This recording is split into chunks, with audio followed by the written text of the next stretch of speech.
हाँ जी अस्सलाम वालेकुम जी। हाँ बजवान सुनिया कोई जंग शंग ते रौले शौले पे कोई की रौला शौला मैं सुनता फिरना। मैं वो पाकिस्तान छड़ के इत्थे सऊदी अरब आ गया। मैं आख्या बा चलो कोई मजदूरी करनी है ते मैनू शक पौंदा है पिछों मैं इधर हुंदा गया तो मोदी को मेरे शक को फर्क लग गया है। नहीं ये गल तो कोई नहीं बा अल्लाह खैर करे अजे असी जिउने हाँ कोई एडी टेंशन नहीं। अल्लाह के फजलो करम नाल पाकिस्तानी असी हैं ते पाकिस्तानी जेडे ना भावें दूजी दुनिया दे दूजे कोने ते भी टुर जाण ना तो उन्हां दी दहशत अल्लाह के फजलो करम नाल उत्थे पिछा पाकिस्तान ही हुंदी है हैं। बेशक असी टुरो भावें जेड़ा ना वो असी गए हैं ना सऊदी अरब ते लेकिन एक अल्लाह के फजलो करम नाल दिल दीयां धड़कनां साडियां उत्थे पाकिस्तान विच ने। ये मोदी या इंडिया नो या अमरीका नो की फर्क लग गया को मैंने समझ नहीं रही। दिया भी सारी खुसरिया दी उड़ाद है इन्हें साडे पाकिस्तान का पंगा लिया। वो बंदे दियां पुत्रां वाली गल करो दिया में आओ कदी तुसी कबूतरां तो डरदे हो कदी तुसी जनाब ले जेड़ा की है जी वो आतंकवादी आ गए ने कदी तुसी लश्कर तैयबायां तो डरदे हो कदी तुसी आदे हो जी फलाने तरना कर गए ने हैं। तो तुहाडे को चाहते कि बंदे जेडे ने काबू नहीं होंगे तो मूंह तुसी टक्करां जेड़ियां ने पाकिस्तान नाल लैंदे हो हैं।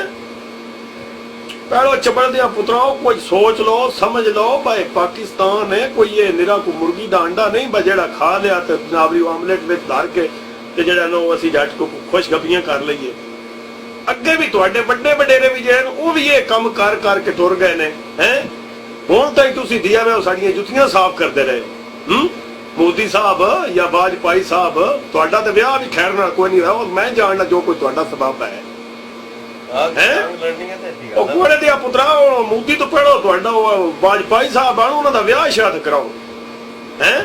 इन्हां रंडियां साडे नाल घुलना है या मतलब खुसरियां साडे नाल कुछ मतलब काम करना साडे नाल नहीं ये ते गल कत कोई नहीं। आ जवान साडे सारे माशाअल्लाह अगे तां थोक बैठे ने फौज तो साडी बड़ी दूर दी गल है। अल्लाह पाक उन्होंने जिंदगी करे कोई टेंशन वाली गल नहीं। ये पैगाम इंशाअल्लाह अल्लाह दे हुक्म नाल एक पाकिस्तानी है माशाअल्लाह साडे जितने भाई इत्थे बैठे हैं तसी अल्लाह दे हुक्म नाल जे साडी जरूरत पई ना ते इंशाअल्लाह अल्लाह दे हुक्म नाल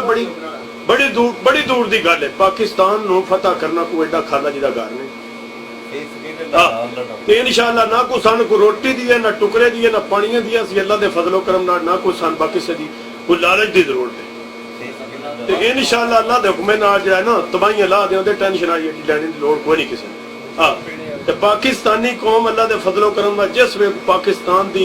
जेड़ा ना कोई धरती ने कोई मसला बनदा है ना उसे ना कोई सुन्नी रहिंदा ते ना कोई भाभी रहिंदा पीछे सुनी गल मेरी उस अल्लाह दा फजल है कि असीं एक कौम बन के इस मुल्क दे दिफा दे वास्ते अपनी जानां तक कुर्बान कर दें। साडियां वड्डियां दियां मसाला घोड़े दियां पुत्रों पढ़ लो आई ते तां ये गल्लां करवाई तुसीं हैं। तुहाडे वड्डे हुण 1000 साल तक तुसी साडे हुण ताईं जुत्तियां साफ तुसी करदे रहे हैं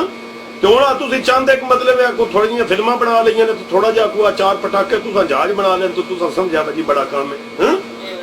साडे माशाअल्लाह जवान जेड़े ने हैं वो गए तुहाडे कोल 13 जवान गए तो तुहाडी उत्थे हेठ नेट बजा छड्डी है। एक कबूतर जेड़ा साडा वो गरीब दा बाल कदी उड़दा उंज कदी सैर सपाटा गया वो कबूतरी पीछे कदी गया कदी या कोई फर्क लग गया है तो वो फर्क लगता गया तो आतंकवादी बना छड़ा कोड़े दे पुत्रा को वाल त्रकड़ी जी साडे उत्ते को तोहमत लाया करो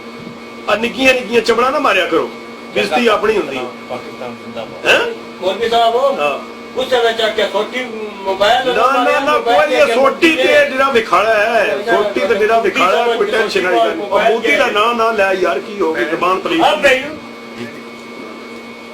की ख्याल है हुण इस बारे में मोदी साहब मूत्र पीने वाले जने कहीं दा मूत्र ओ जलियो ये मूत्र पीने वाली कौम जेड़ी है पता है मुझ कम भी मूत्र पी के बनाने वाले हैं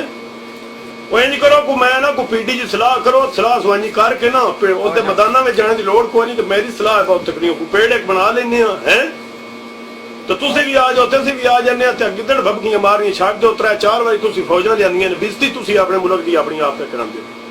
असि हर बारी तुहाडे को सामने आए हैं बच्चों भेड़ लड़ाई करना तो ला गया जवान है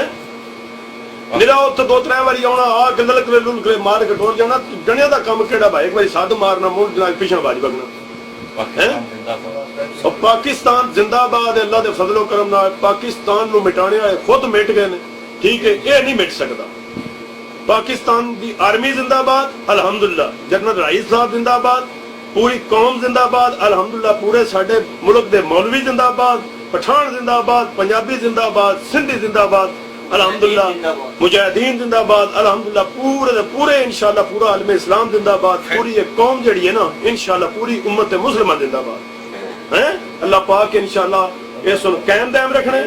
इंशाअल्लाह अल्लाह दे हुक्म नाल इस दीन नु मिटाने वाले खुद मिट गए ठीक है कोई ऐसी टेंशन नहीं कोई मसला नहीं तुसी पिड़े चला गए हो असी अल्लाह दे हुक्म नाल हाजिर हां ते तुहाडे नाल इंशाअल्लाह दो दो हाथ नहीं